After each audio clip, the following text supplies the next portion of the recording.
Hello दोस्तों, कैसे हैं आप सब। स्वागत है आप सभी का कॉमिक वर्ल्ड चैनल पर। तो चलिए दोस्तों, शुरू करते हैं राज कॉमिक्स में परमाणु सीरीज का कॉमिक विशेषांक अब मरेगा परमाणु का तीसरा और अंतिम भाग। प्रोफेसर साहब, मुझे तुरंत बुला रहे हैं श्रीलंका। लगता है कोई इमरजेंसी है। तुम क्राइम प्लेसमेंट सर्विस पहुंचकर सच्चाई का पता करो। मैं जाकर प्रोफेसर से मिलता हूँ। ठीक है। श्रीलंका से तुरंत ही अलग होकर परमाणु पहुंचा प्रोफेसर के पास। अभी कुछ देर पहले वजीराबाद के निजाम ने वजीराबाद रेडियो स्टेशन से एक अपील जारी की है, जिसमें उसने मदद के लिए तुम्हें शीघ्र ही वजीराबाद पहुंचने की गुहार की है। वह किसी मुसीबत में है परमाणु, तुम्हें उसकी मदद को पहुंचना चाहिए। ठीक है प्रोफेसर, मैं तुरंत रवाना होता हूँ। वजीराबाद के निजाम जैसे दौलतमंद व्यक्ति पर आखिर क्या मुसीबत आन पड़ी जो वह मेरी मदद चाहता है। वजीराबाद के निजाम पर आई मुसीबत हायना, फंदेबाज, अंगार, गुणाकार और टाइफून के रूप में थी। आह आह और इस समय खजाना महल के लोहे के दरवाजे के ठीक सामने खड़े थे। वाह गुणाकार वाह, जवाब नहीं तुम्हारे रूपों का। सभी घाटों का बंटाढार करने में लगे हुए हैं और हम हैं बेरोक टोक खजाना महल के दरवाजे तक पहुंच गए। यहां से आगे शुरू होता है मेरा काम,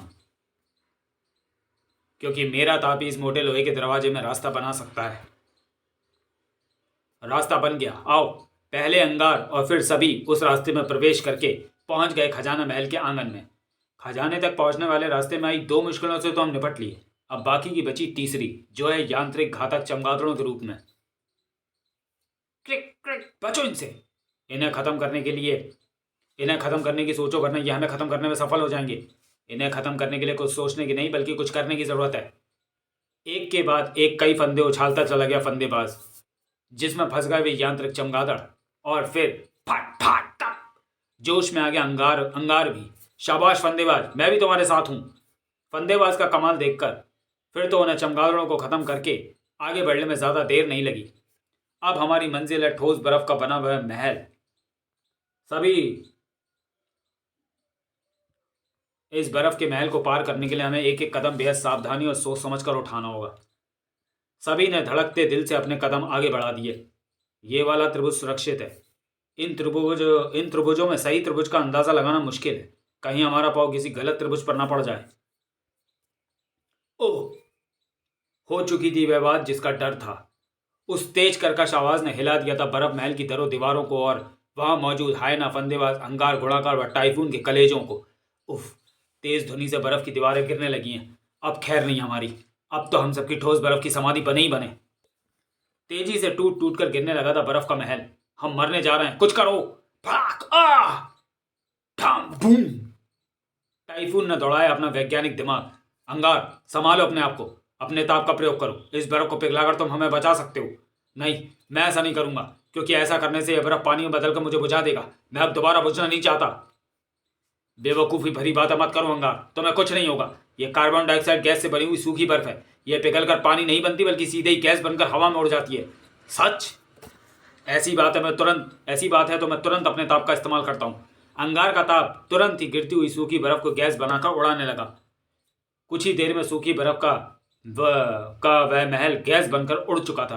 वाह, पहले कभी नहीं देखा ऐसा कमाल। अब हम इन त्रिभुजों पर जैसे चाहे गुजर सकते हैं, क्योंकि जब बर्फ का महल ही नहीं रहा तो हम पर गिरेगा क्या। और अब उस दरवाजे के पीछे हमें मिलेगा खजाना। उफ, इतना विशाल खजाना। हाय, कहीं से देखकर हम पागल ना हो जाएं। तुम सभी को सही सलामत पागल खाने पहुंचाने के लिए मैं यहां आ पहुंचा हूं। परमाणु, परमाणु, तुम धाक। हाँ परमाणु, लेकिन तुम्हारे लिए शामत। ओ धाक धाक।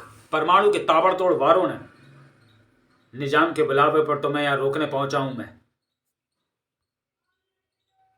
परमाणु के ताबड़तोड़ वारों से संभल कर परमाणु पर पहला वार किया फंदेबाज ने। धाक। तू यहां जैसे भी पहुंचा परमाणु, लेकिन तेरे यहां पहुंचने से ब्रेन मास्टर की वह बात पूरी हो गई कि तुम हमें यहां हर हाल में मिलोगे।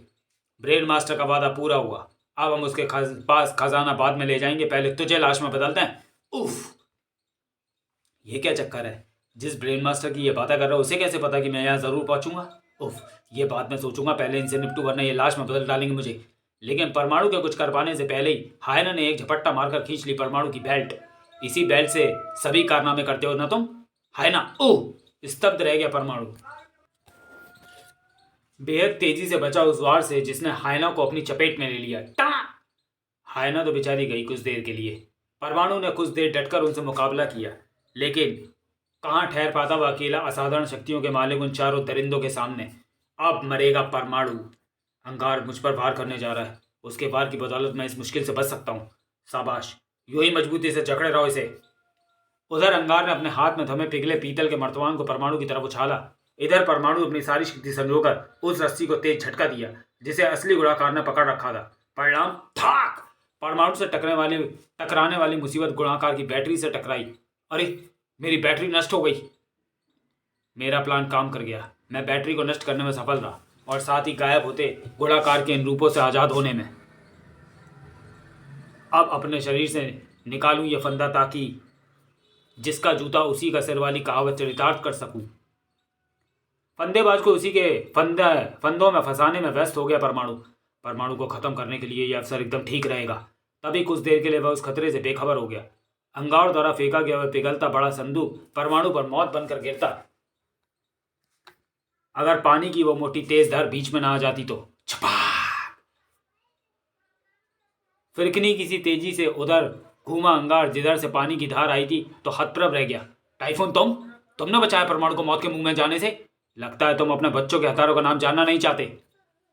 नहीं, अभी भी पहले की तरह बेताब हूं मैं उस नाम को जानने के लिए। लेकिन अब मैंने फैसला कर लिया है कि मैं वह नाम परमाणु को खोकर हरगिज नहीं जानूंगा। मेरे बच्चों का हत्यारा मिले या ना मिले मुझे, लेकिन मैं परमाणु का हत्यारा नहीं बनूंगा।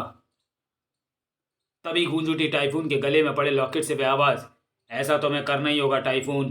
तुम्हें अपने हाथ से ही परमाणु को मौत देनी होगी। जानते हो क्यों? क्योंकि तुम्हारे बच्चों का हत्यारा और कोई नहीं, परमाणु ही है।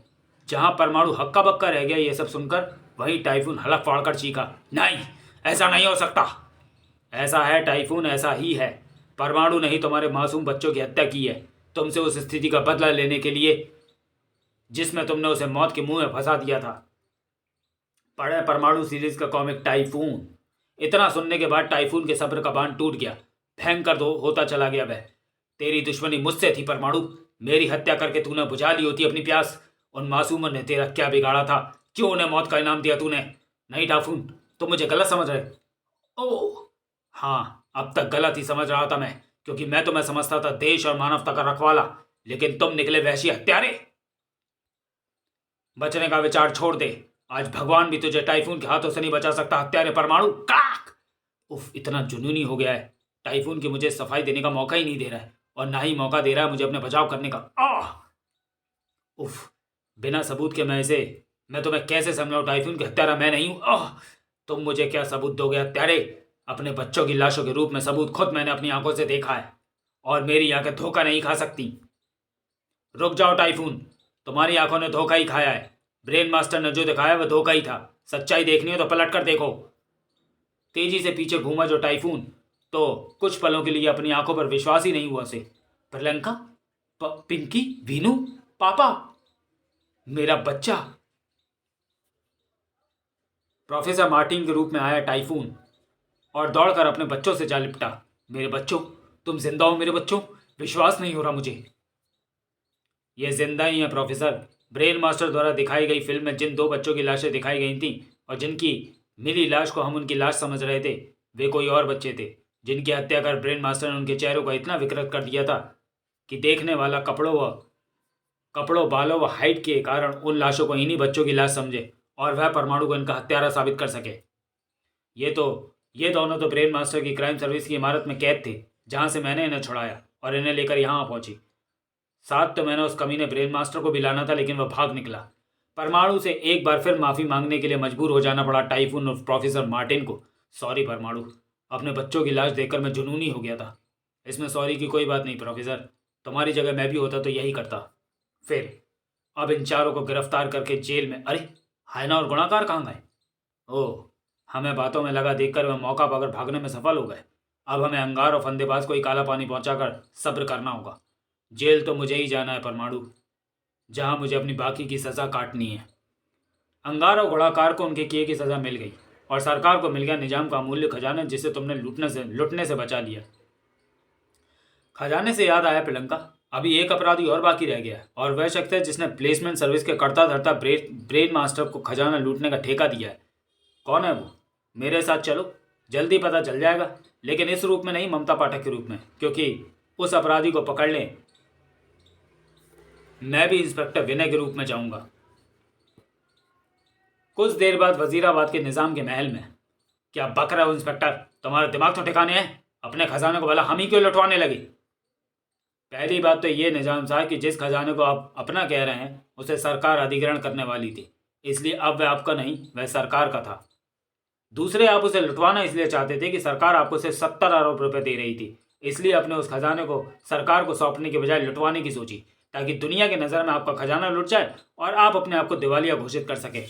इसलिए आपने 50 करोड़ में उस खजाने को लुटवाने का ठेका ब्रेन मास्टर को दिया, और साथ ही उसके दिए खजाने तक पहुंचने वाले इन रास्तों के खुफिया नक्शे, जिनसे होकर खजाने तक पहुंचा जा सकता था। क्यों निजाम साहब, यही बात है ना? परमाणु को आपने वहां ब्रेन मास्टर के कहने पर भेजा, जिससे उसका अंगार इत्यादि से किया वायदा भी पूरा हो जाए और आप पर किसी को शक भी ना हो। लेकिन निजाम से कुछ कहते नहीं बना उसने अपना सिर झुका लिया। मैं आपको सरकार से धोखाधड़ी और सरकार की अमानत को हड़पने का षड्यंत्र रचने के इल्जाम में गिरफ्तार करता हूं। इंस्पेक्टर विनय ने आगे बढ़कर निजाम के हाथों में हथकड़ी डाल दी। समाप्त। तो चलिए दोस्तों, वीडियो को यहीं समाप्त करते हैं और मिलते हैं परमाणु सीरीज की अगली कॉमिक्स में अगले वीडियो में। तब तक के लिए धन्यवाद।